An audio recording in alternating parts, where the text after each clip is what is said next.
आज घर पर प्लास्टिक की रखी डब्बी को मैं बेकार समझकर फेंक ही रही थी कि तभी मेरी माँ आकर बोली, अरे बेटा रुको, इसे फेंकना नहीं है। मैं बोली, माँ भला ये किस काम की है, ये तो बेकार हो गई है और अब ये तो किसी काम की भी नहीं रही है।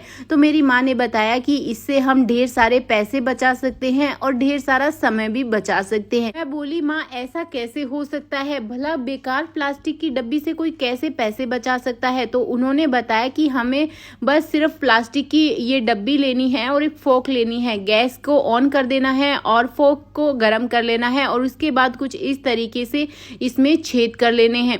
मैं काफ़ी ज़्यादा कंफ्यूज थी कि मेरी माँ ये कर क्या रही है, क्योंकि मुझे समझ में भी नहीं आ रहा था। लेकिन उन्होंने मुझे थोड़ा लालच भी दे दिया कि इससे हमारा समय भी बचेगा और पैसे भी बचेंगे। तो मैंने सोचा कि क्यों ना माँ की बात सुन ली जाए, माँ जो कहती है वो सही तो होता है हमेशा। इस तरीके से मेरी माँ के पास में 3 डब्बियाँ रखी थी, उनको एक एक करके उन्होंने उसमें छेद करना शुरू कर दिया और ये गर्म प्लास्टिक में बड़े ही आसानी से छेद हो रहे थे।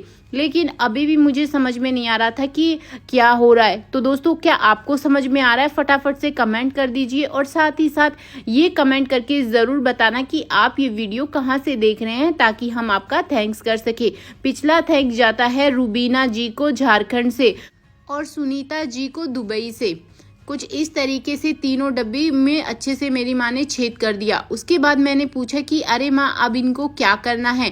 तो उन्होंने बोला कि इन तीनों डब्बियों को पहले हमें एक एक करके खोल लेना है। मैंने कहा कि अब इनका क्या इस्तेमाल करना है। उन्होंने बोला कि इसका बहुत ही अच्छे तरीके से इस्तेमाल होगा।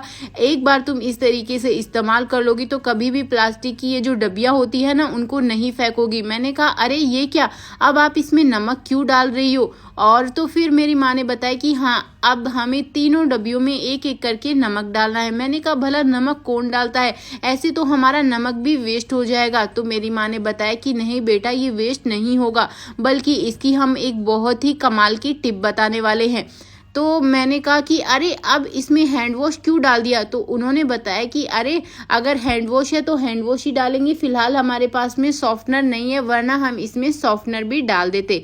फिर मैंने कहा, अरे ये क्या, नमक में लहसुन, अरे ये तो लहसुन खराब हो जाएगा। तो उन्होंने बोला कि नहीं, बिल्कुल भी खराब नहीं होगा। मैंने कहा, अरे अब क्या, अब तो आपने इसमें लौंग भी डाल दिए। और ये क्या, नींबू, आप एक एक डब्बी में ये सारी चीज़ें एक एक करके क्यों डाल रही हो? किसी में आपने सॉफ्टनर डाल दिया, किसी में आपने लौंग और लहसुन डाल दिया, और अब आप इसमें नींबू भी डाल रही हो तीसरी डब्बी में।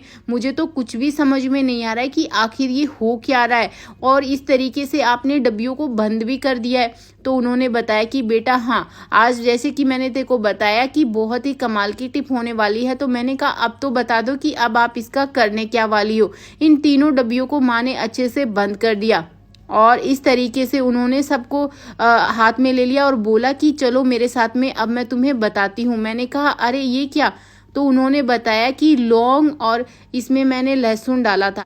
अलमीरा या फिर पर्दे के पास में हम इसको रख देंगे। ऐसा करने से क्या होगा, घर में जितने भी कीटाणु हैं, मच्छर मक्खी है, उसकी स्मेल से सारे ख़त्म हो जाएंगे और ये हमारे लिए बहुत ही अच्छा है। फिर उसके बाद मैंने पूछा कि अरे ये तो नींबू वाली है, ये हम दरवाजे के पास में बाहर क्यों रख रहे हैं और ऐसा करने से क्या होगा। तो उन्होंने बताया कि ऐसा करने से घर में जितनी भी नेगेटिव वाइब्स है वो सारी ख़त्म हो जाएगी। फिर तीसरा मेरे अलमीरा में ही रख दिया। मैंने पूछा कि अरे माँ, इसको अलमीरा में क्यों रख रही हो, ऐसा करने से क्या होगा। तो उन्होंने बताया कि इसकी फ्रेगनेंस हमारे जो कपड़ों में है वो चली जाएगी और कपड़ों से बैड स्मेल बिल्कुल भी नहीं आएगी। तो मैंने मेरी माँ को ये बोला कि अरे वाह, आपने तो सच में पैसे बचा दिए। तो आप लोगों को दोस्तों ये टिप कैसी लगी, फटाफट से कमेंट करके ज़रूर बताना।